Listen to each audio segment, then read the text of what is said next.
That's the market, that's the dealers. But that's what's now. Yeah, it's a byproduct, isn't it? I don't think like the shock value is what's important. I think that's secondary, isn't it? You know, the shock value is just kind of byproduct of the fact that art is constantly shifting medium, and that's what we, you know, that's the really important thing about. Yeah, but I think it's secondary. I think. Well, the Chaplin brothers actually, they are terrorists. They go for the shock.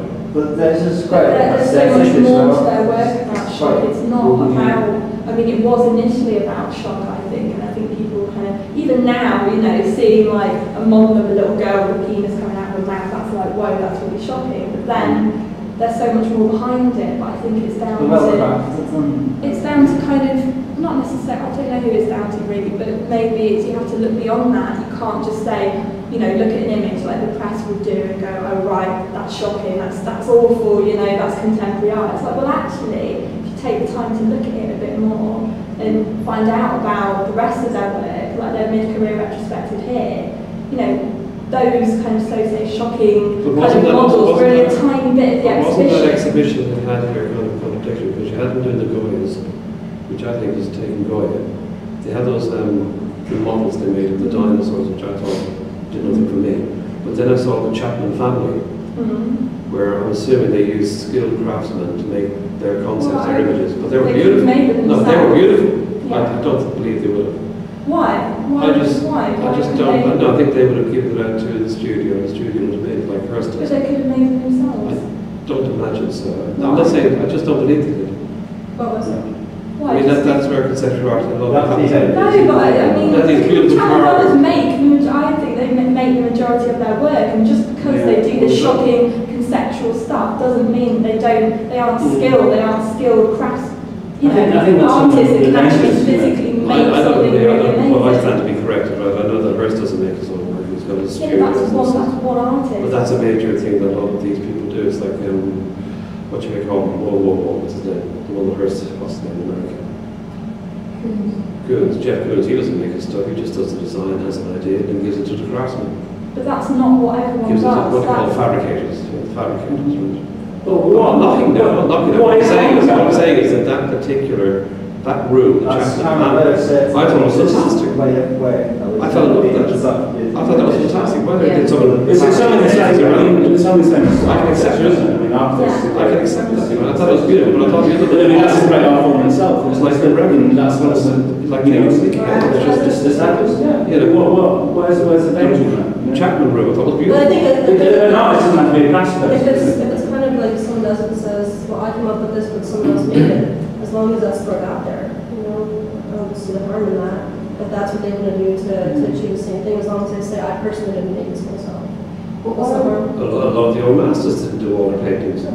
They might just do the face, or they'd have someone else do the lace, they'd have someone else do this. That's okay. That's fabricating. So where is the attraction in that work then, if the artist isn't the craftsperson themselves? Because the artist decides it off as a quality statement of what their concept is. But the blueprint for the artwork is yes, yes, and then the fabricator does it, then the artist. It is fabricated. If I go and do a painting, and I do all the painting like Peter Doyle does his work, or Thomas Abt, what else is it? Abt, she does her own work, right? That's a different category of work, different category of craft, different category of art.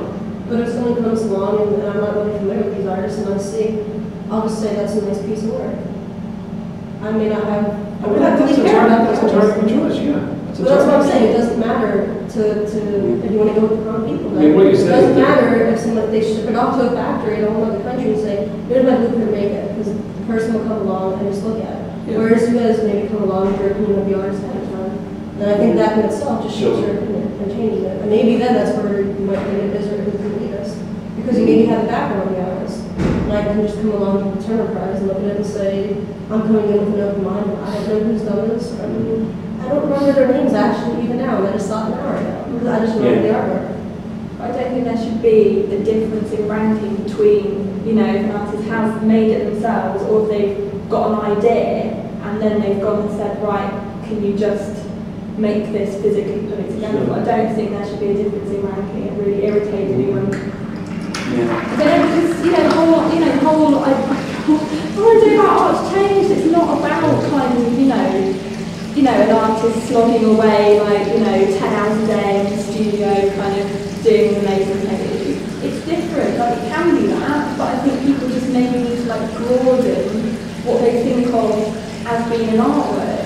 It can be a photograph, it can be a performance, it can be standing in a toilet talking about art, it doesn't have to be something physical in a way.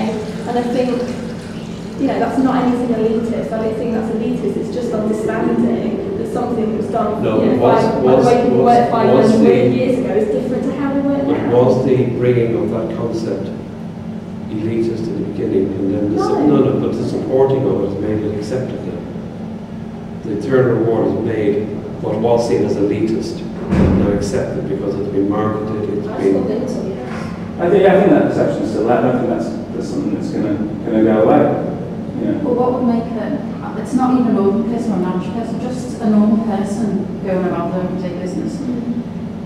Go and see an exhibition of things that I'm not saying that I don't like things like that or appreciate them, but my dad's sitting at home, he doesn't want to go upstairs and look at any of that sort of stuff because it wouldn't give him any pleasure. There's something going on at the moment outside as you walk in. There's that bit of clay and that stick and the bricks on top. As you walk in on the walkway. I didn't see it. Yeah. No. And there was this family walking past and I heard the man say, "Oh, we're told that's art." Right. I think that is I thought that was an interest. Yeah, but no one has to tell you what is art. No, but I think no one that's what's happening. This is what art is, and that's why I think there is, wherever elitist means, there's a push for a certain type of art, for it to be pushed onto people, for them to understand it.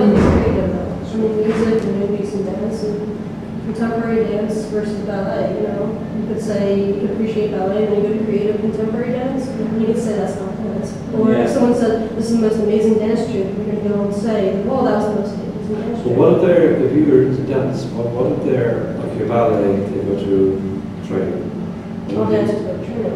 But say you're contemporary dancers, if they're not trained, could you tell they weren't trained dancers? That's nothing to do with contemporary dance. You don't need to be. I'm just saying, would they be a contemporary dancer? No, would they be a contemporary artist though? I could look and I could say I could do that myself. But could you actually do it yourself though? This is, that's what I'm saying. Did you think it's the idea? No, you couldn't. I don't think. Okay, let's issue a challenge to the camera. Let's issue a challenge to the Tate. There's 1, 2, 3, 4, 5, 6. Why don't we each create a contemporary piece of work and put it upstairs? And let's see what the public think. If we're famous artists. Say we're from America, somewhere where people don't know. No, I'm not being rude. Just say we're from somewhere else, right? And these are 6 new works. Let's just see how people react. But if you went to the Turner and there were absolutely no names of any works of art, I'm just saying, but if you want, or if the whole Tate Museum had absolutely no artist names listed anywhere, how could you tell? Personally, I think if I was to make a piece of conceptual art and exhibit it and have the blurb up and for people to read, I don't think people would buy it. I think people would think it was because of my background and because of my status, maybe they wouldn't appreciate it. Some gallery out of New York, some well-known gallery out of New York, like Gagosky gives its name, and says you're one of the new discovered artists. What would people's reaction be to it? Would they be reacting to you as a new market object, or would they be reacting to you as a newfound artist? As somebody who's considered art and you're a new discovery? Or would they just be saying, well, if Gagosky is saying he's an artist, or she's an artist? It all depends on who says what. I think. Well, that's the difference, isn't it? Is it the artist or is it the actual product? I think once I've done something, it's gone then and it's out there for whoever wants to look at it. It's not me. I'm not the product, that's the product. But I think we get mixed up. Like you say, somebody could come along and pick anybody and say, right, they're absolutely fabulous artists. Like with set challenges and trying to turn people into DJs and stuff like that. And it's the hype, and then people go, wow, yeah, that, because people are going, right, this is what they've done, this is how we do it. And wow, that is amazing. And there's nothing in it. And it's all.